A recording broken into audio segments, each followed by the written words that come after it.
കൊല്ലം മയ്യനാട് 2.5 വയസ്സുകാരനെ കൊലപ്പെടുത്തിയ ശേഷം മാതാപിതാക്കൾ ആത്മഹത്യ ചെയ്തു. അജീഷ്, ഭാര്യ സുലു, മകൻ ആദി എന്നിവരാണ് മരിച്ചത്. മകനെ കഴുത്തെറുത്ത് കൊലപ്പെടുത്തിയ ശേഷം ഇരുവരും തൂങ്ങി മരിക്കുകയായിരുന്നു എന്നാണ് പോലീസിന്റെ നിഗമനം. സുജിത് സുരേന്ദ്രനുണ്ട് കൊല്ലത്ത് നിന്ന് വിശദാംശങ്ങളുമായി. സുജിത്ത്, അങ്ങേയറ്റം ദാരുണമായ സംഭവമാണ്. പിഞ്ചു കുഞ്ഞിനെ കൊലപ്പെടുത്തി ജീവനെടുക്കേണ്ടി വരുന്ന ഒരു സാഹചര്യം. എന്താണ് ഈ കുടുംബത്തിന്റെ പശ്ചാത്തലം? എന്തുകൊണ്ടാണ് ഇങ്ങനെയൊരു കടുങ്കൈ ചെയ്യേണ്ടി വന്നത്?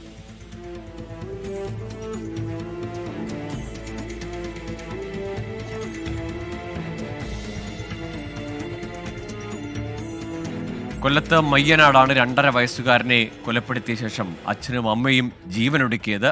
അജീഷും ഭാര്യയും സുലുവും ഒപ്പം മകൻ ആദിയുമാണ് മരിച്ചത്.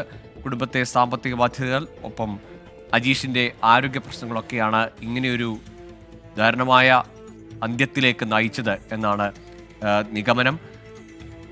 സുജിത് സുരേന്ദ്രൻ തുടരുന്നുണ്ട്. സുജിത്ത്, എന്താണ് സംഭവിച്ചത്?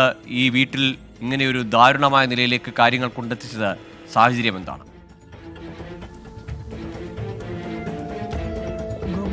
അജീഷ് കഴിഞ്ഞ കുറേ വർഷങ്ങളായി വിദേശത്തായിരുന്നു. അതിനുശേഷമാണ് അദ്ദേഹം നാട്ടിലേക്ക് തിരിച്ചെത്തിയത്. ചില രോഗങ്ങൾ ബാധിച്ചതിനെ തുടർന്നാണ് ശാരീരിക ബുദ്ധിമുട്ടുകൾ മൂലം നാട്ടിലേക്ക് തിരിച്ചെത്തുകയായിരുന്നു. അതിനുശേഷം ഒരു വക്കീൽ ഗുമസ്തനായി ജോലി ചെയ്തു വരികയായിരുന്നു. ഇതിനിടെയാണ് പരിശോധനയിൽ വീണ്ടും അസുഖങ്ങൾ മൂർച്ഛിച്ചതോടെ പരിശോധന നടത്തി. ഈ പരിശോധനയിലാണ് ഇദ്ദേഹത്തിന് അർബുദമാണ് എന്ന് തെളിഞ്ഞത്. അതിനുശേഷം ഇവർ കടുത്ത സാമ്പത്തിക ബുദ്ധിമുട്ടിലും ഒപ്പം ഈ രോഗം ബാധിച്ചതിൻ്റെ ഒരു മനോവിഷമത്തിലുമായിരുന്നു.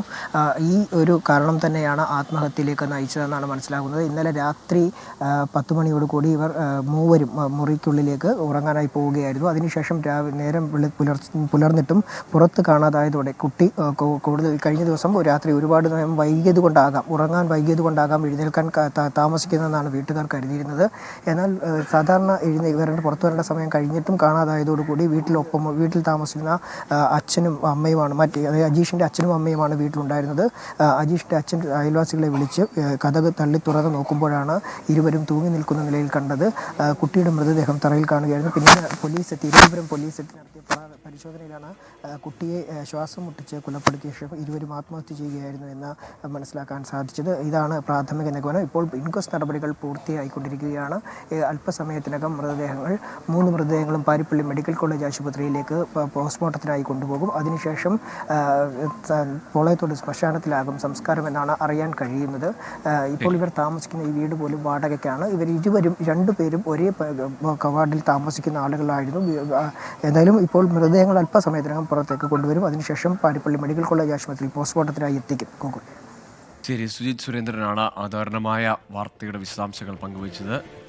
ആരോഗ്യ പ്രശ്നങ്ങളും സാമ്പത്തിക ബാധ്യതയും കാരണമാകാം ആ ദമ്പതികൾ 2.5 വയസ്സുള്ള കുട്ടിയെയും കൊലപ്പെടുത്തി അതിനുശേഷം ഇരുവരും ജീവനൊടുക്കുക എന്നാണ് ഇപ്പോൾ പോലീസിന്റെ നിഗമനം.